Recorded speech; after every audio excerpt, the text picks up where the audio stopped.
Assalamualaikum warahmatullahi wabarakatuh. Selamat pagi Bapak, Ibu, dan teman-teman semuanya.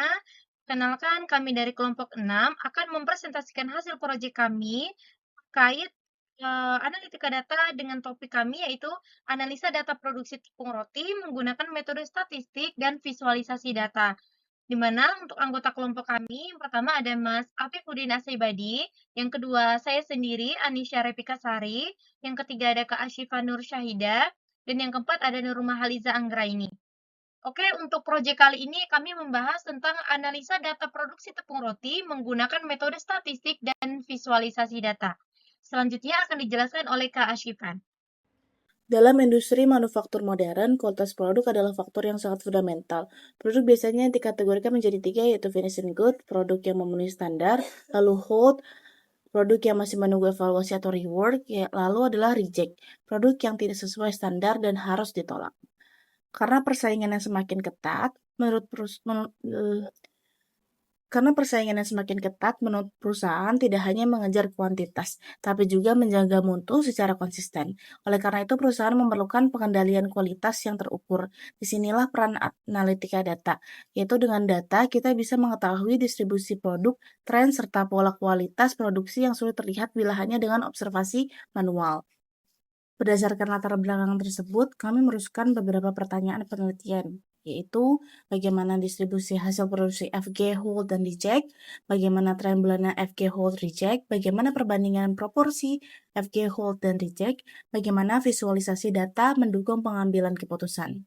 Lalu, tujuan penelitian ini untuk mendeskripsikan distribusi dan karakteristik hasil produksi, menganalisis tren bulanan FG, hold, reject, membandingkan proporsi FG, hold, reject, menyajikan visualisasi data untuk manajemen. Metodologi yang kami gunakan adalah penelitian kuantitatif deskriptif analitik. Dengan tahap yang pertama adalah loading data dari file Excel yang berisi catatan produksi harian. Kemudian pengecekan struktur data untuk memastikan variabel sesuai. Lalu pembersihan data, semisal menghapus duplikat dan mengisi nilai kosong. Kemudian menyusun variabel termasuk membuat variabel baru seperti reject dan bulan. Kemudian menghitung statistik deskriptif seperti rata-rata, standar deviasi, nilai minimum, dan maksimum. Kemudian ada agregasi bulanan untuk melihat pola jangka panjang. Kemudian visualisasi data dengan grafik garis, histogram, block plot, dan pie chart. Yang terakhir adalah hasil. Hasilnya yang sudah jadi disimpan dalam file Excel sebagai dokumentasi. Baiklah, saya Nurma Haliza Anggraini akan melanjutkan slide ke-6 tentang statistik deskriptif. Kita bisa lihat dari hasil analisis deskriptif tersebut, FG ini memiliki rata-rata tertinggi dengan variasi rendah. Artinya, produksi cenderung stabil menghasilkan produk yang berkualitas. Kemudian, hold jumlahnya itu relatif kecil dan juga stabil. Namun tetap harus diperhatikan karena berpotensi menambah biaya reward. Kemudian rejectnya juga kita bisa lihat bahwa jumlahnya lebih rendah, tapi fluktuasinya besar. Ini menandakan ada faktor penyebab serius seperti bahan baku, operator, ataupun mesin yang harus dievaluasi. Jadi, distribusi FG yang dominan menggambarkan efektivitas produksi, tapi reject dengan variasi tinggi tetap menjadi titik dari perhatian. Selanjutnya ada analisis tren bulanan. Kita bisa lihat dari gambar ini, ketika data kita agregasi per bulan, maka akan terlihat trennya itu bahwa FG meningkat dari bulan ke bulan. Ini menandakan bahwa adanya perbaikan sistem produksi. Kemudian kita juga bisa lihat bahwa holdnya itu relatif stabil dan juga rejectnya itu meskipun kecil tapi tetap muncul setiap bulan. Bahkan ada beberapa bulan di mana jumlahnya itu melonjak. Nah, lonjakan ini bisa terjadi karena gangguan sistem, perubahan bahan baku ataupun juga kendala teknis. Jadi, tren bulanan ini menunjukkan FG yang positif, tapi reject juga harus jadi fokus perbaikan. Selanjutnya ada analisis perbandingan proporsi. Kita bisa lihat dari gambar ini bahwa proporsi dari hasil produksi ini menunjukkan bahwa lebih dari 90% output masuk kategori yang finish good atau FG. Nah, hold dan reject ini hanya sekitar kurang dari 10%. Visualisasinya dengan pie chart ini memperlihatkan jelas nih bahwa FG ini mendominasi. Namun, meskipun persentase dari reject itu kecil, dampaknya itu bisa signifikan sih. Contohnya, 1% dari ribuan unit produksi ini akan tetap berarti kerugiannya bagi perusahaan. Saya Afifuddin melanjutkan presentasi teman-teman sebelumnya. Implikasi dari hasil pengolahan data menunjukkan bahwa analitika data memiliki peranan yang sangat penting dalam menyikapi pola-pola yang tersembunyi, yang berhubungan langsung dengan efisiensi dan efektivitas proses kerja.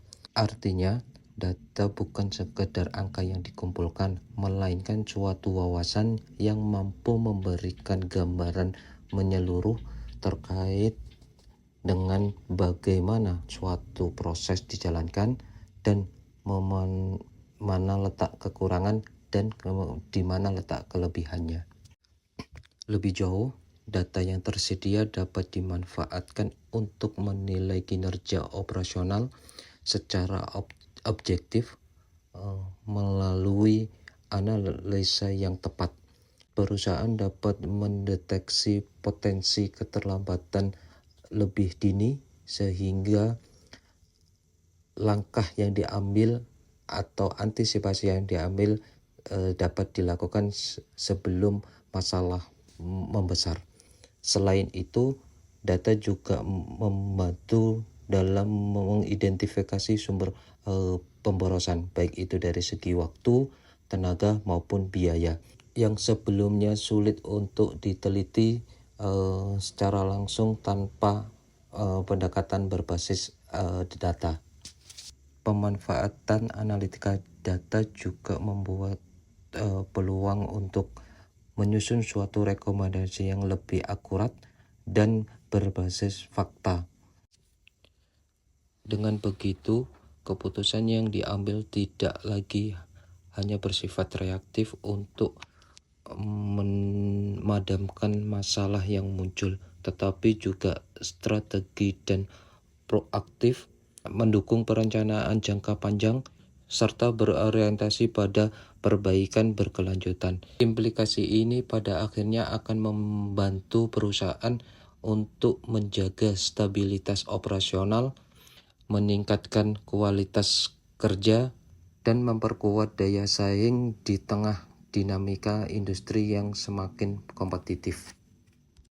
Baik, setelah dari semua penjelasan dan pemaparan di atas, dapat kita ketahui bahwa kesimpulannya adalah yang pertama, analitika data itu memberikan gambaran komprehensif terkait kualitas produksi, khususnya terkait dengan finish good, produk whole, dan juga produk reject.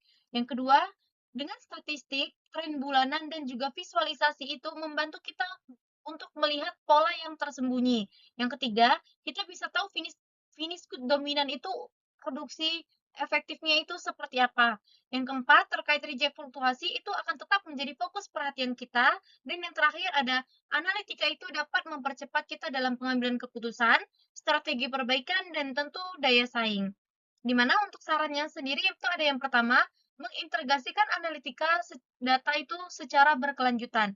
Yang kedua, tentu menggunakan atau digunakan untuk prediksi tren dan juga deteksi dini masalah produksi. Yang ketiga, tentu dengan melengkapi data dan dengan variabel pendukung. Dan yang terakhir, mendorong efisiensi, efektivitas, dan tentu perbaikan yang berkelanjutan.